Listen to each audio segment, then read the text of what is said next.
Yep. Hi, happy 2021. This is the Trinity 20 for folks who missed the meeting either on December 16th or on January 6th. It is the beginning of us moving on to the 10 Commandments, moving from all of those that have to do with our relationship with God to our relationship with other people. And there's a reason that this particular commandment kind of is the one that joins everything. And we'll talk about that in a second. But so what is the fourth commandment? All right. So here we go. The fourth commandment, a parent's favorite and often one that kids groan about when they hear it, is honor your father and mother. And so as we talk about this, we recognize, well, here's what Martin Luther said about what does it mean. We are to fear and love God so that we do not despise or anger our parents and others in authority, but instead honor, serve, obey, love, and respect them. So how many of you thought, yikes? That's the usual response. So there's some good news. So in that I heard an and. Right. Parents and authority. Others in authority. Yep. And so that means that this is the beginning as we pull these commandments apart of it requires talking about from two different angles. So this week we're going to talk about honoring our parents, our family, what that means and what that looks like. Then the next time we're going to talk about how does that look when we talk about others in authority, whether they're teachers, police officers, whatever, wherever you are, doctors, if you're in a hospital, who's in authority. But for this week, and this is where I said it was really important that this fourth commandment, when we talk about the first three deal with our relationship with God, the last seven with one another, this one is right in the middle. Because when we talk about parents, we recognize that parent plays a really important role in talking about our faith and who we are all together. Because too often we don't say it, but in the lying out of God's plan of how this all works, the role of parent is supposed to be, and this applies to you someday too when you're parents, that a parent to a child is supposed to be the closest earthly reflection of how much God loves us as God's children. And so it kind of hits that intersection because this is the staging ground, where we learn, that we are loved unconditionally, where we feel that we can grow and be safe and make mistakes and still be loved, be forgiven. That's that section. It's easy to look at the fourth commandment and think, well, God has expectations for children toward their parents. But that also means God has expectations for parents toward their children.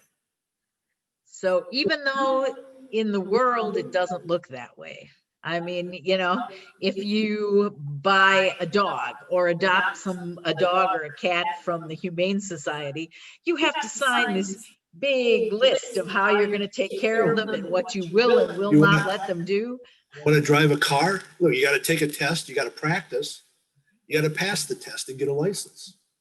But apparently to be a parent doesn't require anything. And it happens, and it happens in every circumstance, and people really don't think about it. But when we're talking faith, it requires thinking about, because when you decide to become a parent, you're making a promise.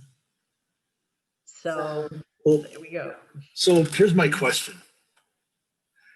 I'm supposed to honor my parents. So that's my mom, that's my dad. So that's it? Like, they're the only ones I need to honor in the family. So here's the question that, and that might be when you're trying to split hairs and say, well, that means I don't have to listen to my grandparent or my guardian or somebody because they're not related by blood. You all know the answer to this. When it says parents, what does it mean?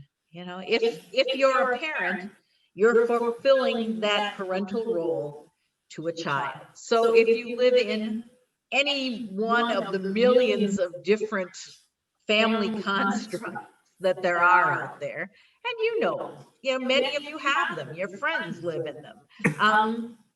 It can be a child and, two sets, of parent and step parent. It can be foster parents. Yeah, it can be.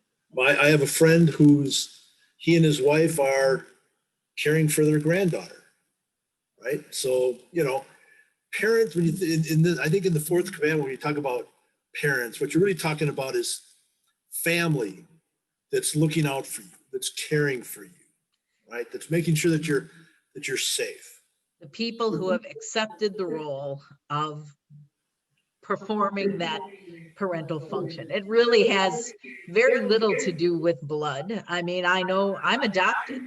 So the parents that raised me are not the ones who physically conceived and brought me into the world. I mean, I thank God that my biological mother realized she wasn't up to the task and,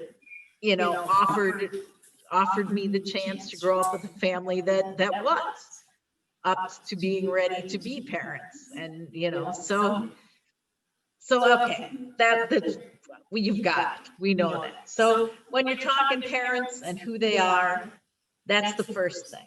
All right. So if you're going to honor your parents, well, you got to know what it means. What does honor mean? That's the next question. Yep. There's that long list, right? It goes honor, and then it kind of talks, about what does that look like? Serve, obey, love, and respect. All right. So we can kind of pull it apart, to love and respect.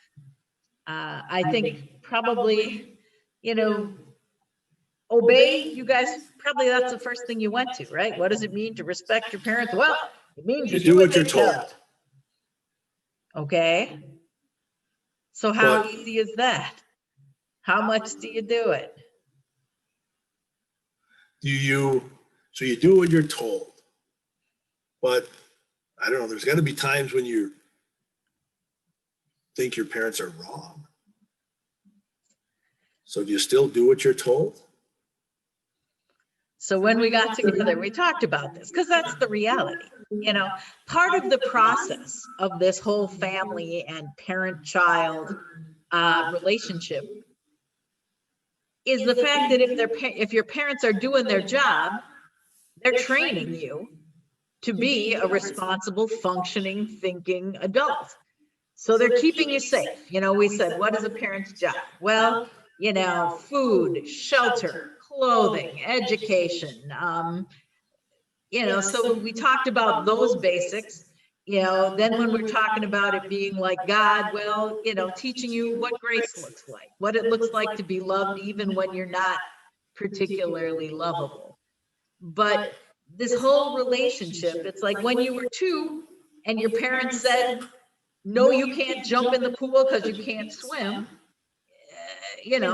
Thank God that they say that, because you want to live to be 3. When you're 12 and 13, suddenly when they tell you, no, you can't do what you want to do, it gets a little more complicated. There's more questions. There's more tension, more stress on the relationship. It's okay to ask, right? I mean, honoring your parents, it does not mean you will never ask why. Yep. Right? It's okay to, I think your parents will say it's fine to ask why. Don't touch the hot burner. Well, you can say why, and they'll tell you why. Right? Don't drink if you're underage. Well, it's okay to ask why, and they'll tell you why. You know, and usually most parents are willing to give you more than because I said so. Yeah. And if not, maybe tone down whatever anger's going on, but ask again, because that's how you grow into a responsible, functioning adult. We can all think of a time, that your parents said, no, you can't do that. And you said, but I really want to, and you just don't understand, and whatever. And we did it anyway. But there are things that right now at 12 and 13, you may not understand why you shouldn't do them or why you should. I can tell you this, that at 17 and 18, you'll understand. And so that's why parents earn your trust, and you trust your parents. And you do what they tell you, even if you don't quite get it, even if they're wrong. Sometimes they're wrong. Mm-hmm. Because part of honoring and respecting and growing is recognizing that your parents aren't perfect, that they're human people just like you are, trying to do the best that they can to be that, to fulfill that parental role, to keep you safe, to keep you, to get you to the point that you can be a functioning adult. And yeah, there'll be mistakes, but there'll also be a bunch of times that you can point to things that your parents said, even at 12 and 13, you guys can already do it. How many times has your parents said, no, you can't do that, and you threw an absolute fit?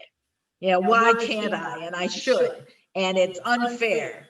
And whether you broke their rule or not, you ended up realizing, oh, they were right. I really shouldn't have done that. That goes back to talking again. I am a firm believer that, it's, especially if you're someone who tends to break the rules when your parents say don't do it, ask them what they're afraid of. What about the situation is making them feel like it's unsafe for you? Because that's when you'll learn whether you broke the rule or not, what to look out for. And if, God forbid, you find yourself in a bad place, you'll at least have thought about this it. idea of obey. Right? It's tough. Well, and I don't know if I'll say this right, but I'll give you a couple of examples of maybe when obey doesn't apply, right? You get up in the morning and you tell your mom, oh, I got a big test and I didn't get a chance to study for it and I'm not going to do very well. And mom says, oh, just copy off the person next to you. Don't worry about it. Just copy off the person next to you. Well, does that mean you're supposed to go copy off the person next to you? Well, that's not, that's not what you're going to do. And Dad's, on that same, yeah. You're all out to eat and it's the big buffet and Dad says, oh, kids under 12 eat for half price. Well, just tell them you're under 12. It's okay to say, but Dad, aren't I supposed to tell the truth? I'm over 12, right? So I know it sounds silly, but this idea that obey, what guides everything we do, right, is what does God expect from us, right? And so if some parent, someone in authority is telling you to do something that you know is wrong, well, that means they're not doing what they should be doing. And so this idea of just blindly obeying. That's not what it's saying. In all seriousness, if someone in a position of authority is not looking out for your best interest, is selfishly abusing you, or, you do not quietly tolerate that. That is not. You do not go back and take it, right? Yeah. So that's when you speak up. So this isn't about blindly doing what somebody says. It's not about parents always being right and being perfect at what they're doing, but it's about forming this relationship of love and trust that happens over the years. I said, I remember the times, like I can remember one that, would be the time I would throw back in my mom's face all the time about when she made a mistake. And it was obvious. And it was like, remember when you did this? But it didn't count, looking back, there were thousands of times that, what she was telling me was the right thing. That's part of growing up together is building up that trust that even if you're not going to agree, they have your best interest at heart, and you move from there. It's like you would with a friend. Pastor Christie, can you read again what Luther said? There were like, you're what you are supposed to do. There were like 3 or 4 items there. Okay. Instead of despising or angering parents, we should honor, serve, obey, love, and respect them. Serve, love, and respect. Right? If you're loving and respecting someone, everything else works out. Yep. That's what we're called to do. And so with parents, it's important that you recognize that this family structure is supposed to be a gift, the biggest blessing and gift from God. It's where we learn who we are as individuals, where we are safe to grow into adults and, bring other humans into this world and do the same for them. So we have several clips. Well, and I guess just one last thing I'll mention is, this idea of love, respect, serve, it's going to change over time, right? The way it looks, the way it works at 12 and 13 is different than the way it looks at 30. It's different than the way it looks at 60. And is different than the way it looks at 2 and 3.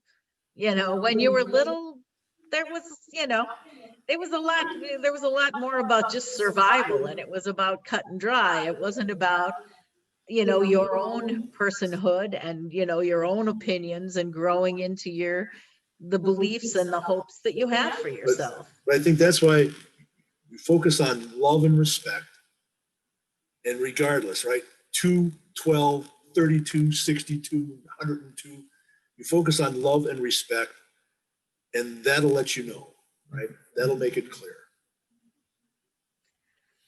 And so, yes, we do have a couple of clips to look at. Okay. So the first one, and with 2 out of these, will tell you, if you get a chance, watch the whole movie. They're streaming somewhere. Almost everything is. But the first clip is from a remake of an older movie, but it's called Freaky Friday. And go ahead, Nate. Oh, so Freaky Friday, right? It's, if you watch the whole clip, it's pretty entertaining. It's funny. about 7 minutes. It's, I don't know, it's maybe 10 or 12 minutes long, the whole clip. About 7 minutes in, we get a little glimpse of life at home.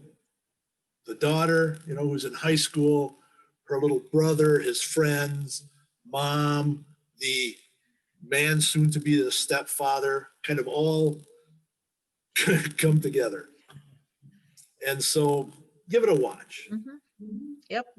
And it'll show a lot, the bottom line is about, again, that loving and respecting. It's just the same as with anybody else. Even with parents, people put yourself into the parent's shoes and see what it looks like.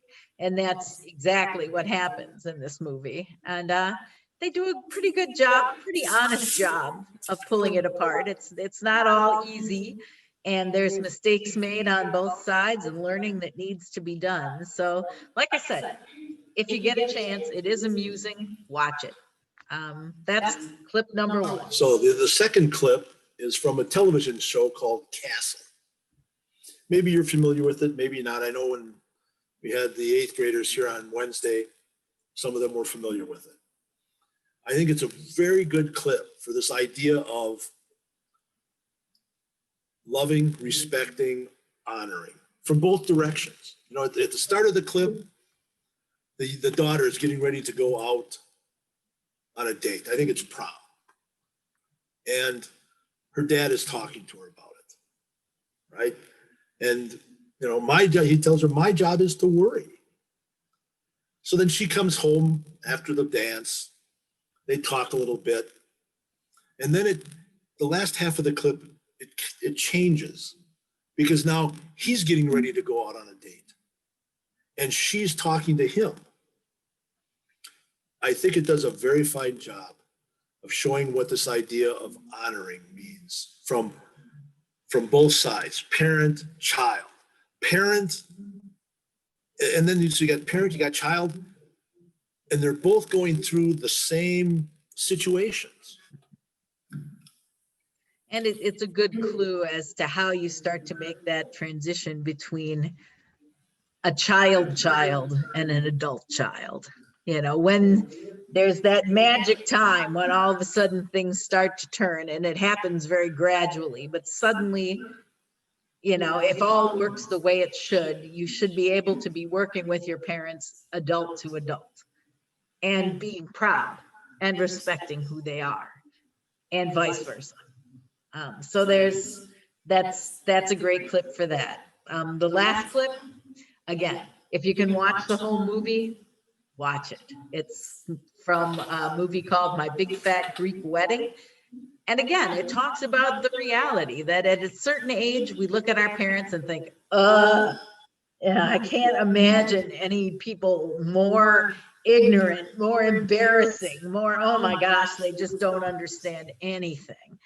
And how events and time shifts how that looks.